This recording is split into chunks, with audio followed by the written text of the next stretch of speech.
Hello and welcome to my desk. Today is one of my favourite days of the year where I get to set up my brand new planner for next year.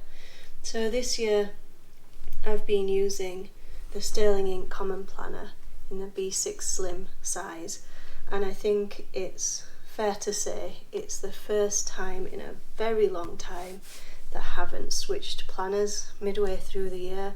I've used this for the full year, and so for that reason I've ordered exactly the same again for 2026. So I'll go through quickly what is in the Common Planner, what it comes with, and a little bit about how I plan to set it up, and then I'm just going to go through my process of adding everything to this planner ready for the year ahead. So when you order the Common Planner, you get a few extra bits and pieces with it. This postcard, which has just got a bit of information on the back about ways to use your planner, but all of the designs are done by Catherine, who owns Sterling Ink, and they're just beautiful pictures. Similarly with the pencil board that you get, so there's a few different designs. This is the one I got this year, which looks a bit like the Mad Hatter's Tea Party. And it just comes with a year at a glance on the back there. You get another small little card, another lovely design there. And this just has a QR code and a link to the stickers that you can order. You get a few, three stickers here that come with the planner. And they're on this kind of washi tape kind of backing, and I really like this. So when I ordered my planner this year, for the first time I ordered some from the website. These ones are all kind of coffee shop themed, and these ones are bookshops and paintings, things like that. So I really love those and looking forward to using those in my planner next year.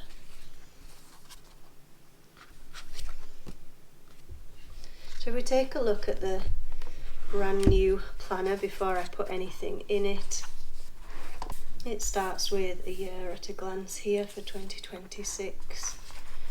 You then get two blank pages here, which previously I've used for a vision board or to put my values or goal statements in for the year, so I'll do something similar with that this time.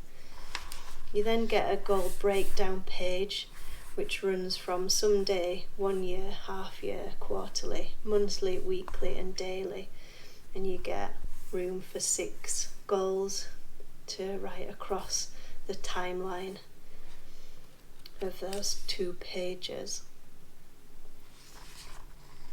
We then get the yearly tracker for 2026.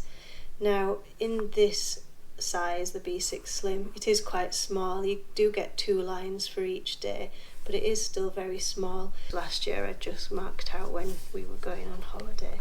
We then move into the quarterly trackers. The plan so far is to use this left hand side, so it breaks up each quarter. You've got a space for priorities at the top and then the 3 months, January, February, March. My plan is, I think, to use this side for logging weight, and then this tracker here to log my exercise, my step count, and whether I've tracked food that day or not. And then we move into the monthly spread, so it gives you an extra one either side, so it'll start in December 2025 before it moves into January of 2026.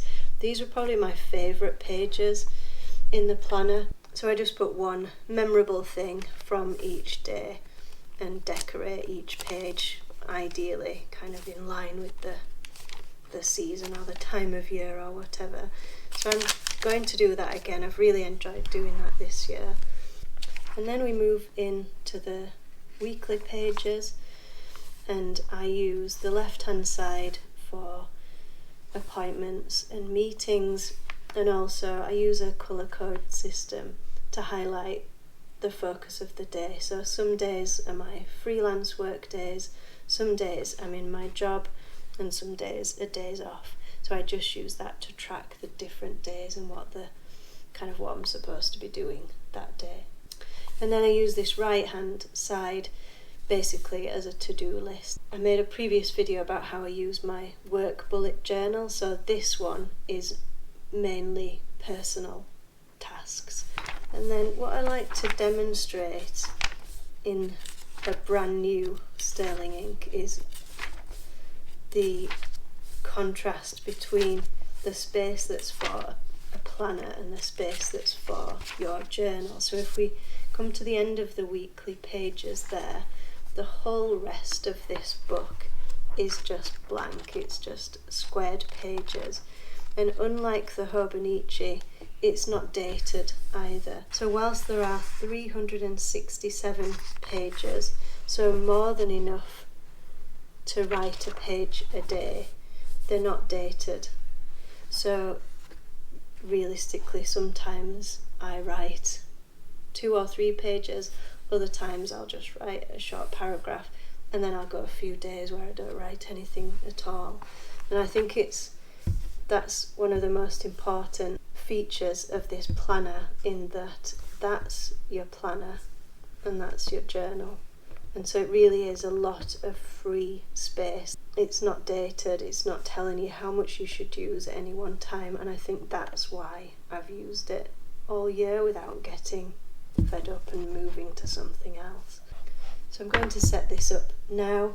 I have my sterling ink stickers, I have a few other stickers, ones I've printed from trips we've been on this year, the Klimt stickers that I got in the Belvedere gift shop in Vienna.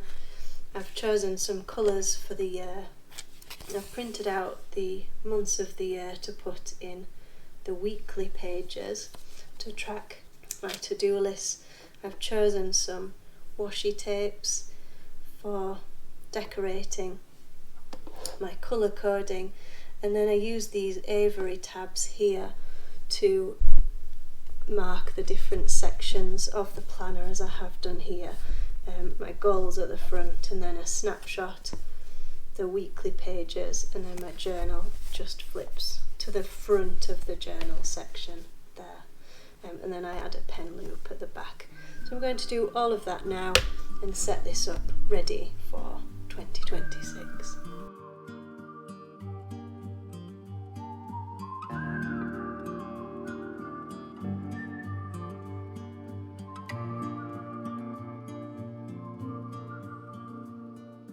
Wasting this time that I borrowed, running too fast for the sun, and my eyes, they still burn for tomorrow.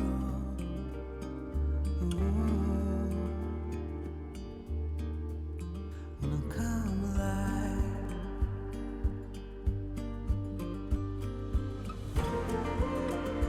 I'm keeping up through lows and highs, and I see it. Why I'm alive, it's all for you. I'm keeping up through lows and highs, and I see it. Why I'm alive, it's all for you.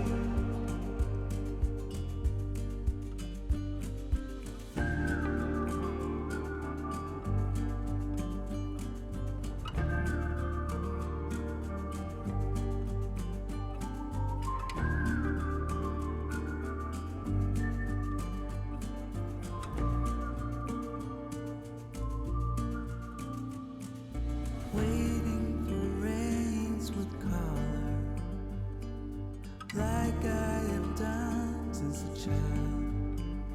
And my eyes, they still burn for tomorrow.